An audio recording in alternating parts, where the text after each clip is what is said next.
You're listening to the Mad Fictional Imagination Playhouse audio presentation of Happy Valley Reapers by Ryan Scorpio Reese. Chapter 9. The Broken Doll. The abandoned factory loomed over them like a forgotten titan, its skeletal frame silhouetted against the bruised sky. Inside, the air was thick with the scent of rust and mildew, a cloying reminder of its long-abandoned purpose. Shadows clung to the crumbling walls, dancing faintly under the dim beams of their flashlights. "Of all the places in this town, this is where we're meeting." Punky's voice was a sharp whisper, her breath puffing in the cold air. She kicked a loose bolt across the concrete floor, the clatter echoing into the cavernous silence. Trigby didn't look up. He was hunched over a makeshift table, a rusted conveyor belt, sifting through photographs he'd pulled from Mrs. Gable's archives. His flashlight cast an eerie glow across the glossy prints, illuminating faces long since forgotten. "Look at this," he said, tapping a photograph with a trembling finger. "Every time. There it is." The others crowded around, their flashlights converging on the image. A somber family portrait of the Vesperwaites, the patriarch and matriarch seated at the centre with children gathered around. But in the background, barely noticeable unless you were looking for it, stood a small porcelain doll. Its pristine face, painted with an unsettlingly blank expression, seemed to stare straight into the lens. "That's creepy," Punky said flatly, leaning closer. Juju squinted. "Wait, are you saying it's the same doll in every photo? Like, exactly the same?" Trigby nodded. "Every portrait, every generation. I checked. The clothes on the people change, the background shifts, but the doll..."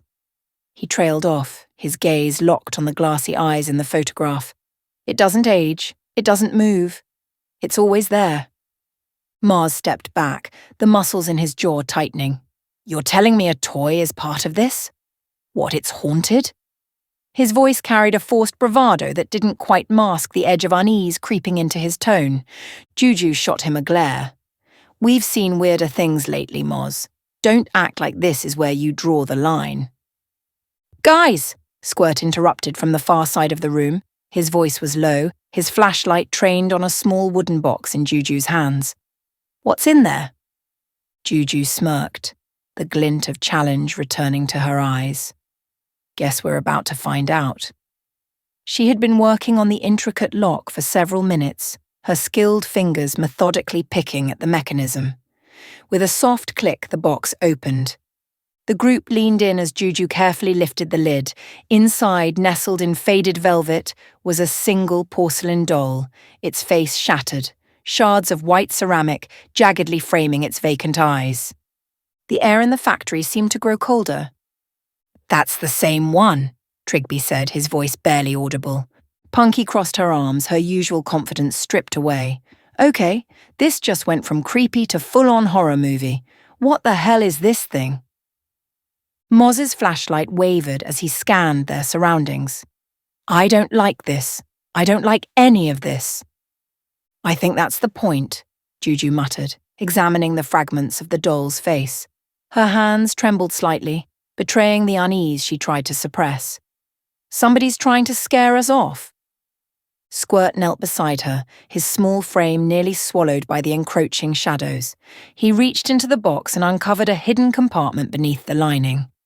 Slowly, he drew out a series of faded newspaper clippings, the headlines barely legible. "Local girl vanishes," he read aloud, his voice tight. "Missing child found dead. Unsolved disappearances linked to Vesperwaites." Every article was paired with an image of the same doll, its porcelain face always cracked, its glassy eyes staring into the void. "This thing isn't just a creepy antique," Juju said, her voice steadier now. "It's a marker. A calling card." Moz cursed under his breath, pacing again. "You're saying the Vesperwaites...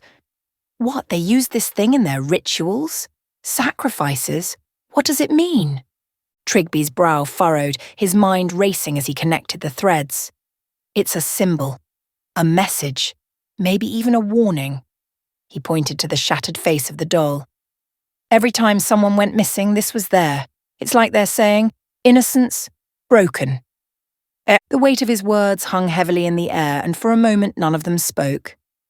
"This is bad," Punky said finally, her voice quieter than usual. "Like, really bad. If they've been doing this for generations and we're poking around in their business..." "They're going to come after us," Squirt finished, his face pale. Moz clenched his fists. "Let them try." But even he didn't sound convinced. The abandoned factory seemed to close in around them, the distant groan of old machinery reverberating like a warning. Somewhere in the shadows, the shattered doll sat in silent judgment, its empty eyes a chilling reminder that the Reapers were no longer just investigators. They were intruders in a game they barely understood, and the stakes were far higher than they had imagined. You've been listening to the Mad Fictional Imagination Playhouse audio presentation of Happy Valley Reapers by Ryan Scorpio Reese. If you've enjoyed yourself, consider hitting like and subscribe, and ring the notification bell to be alerted to new video and audio content when they drop. Also, if you would be so kind as to leave us a comment, we would greatly appreciate it. We need to let the algorithm know that this channel exists. Thanks for listening. Ciao, till next now.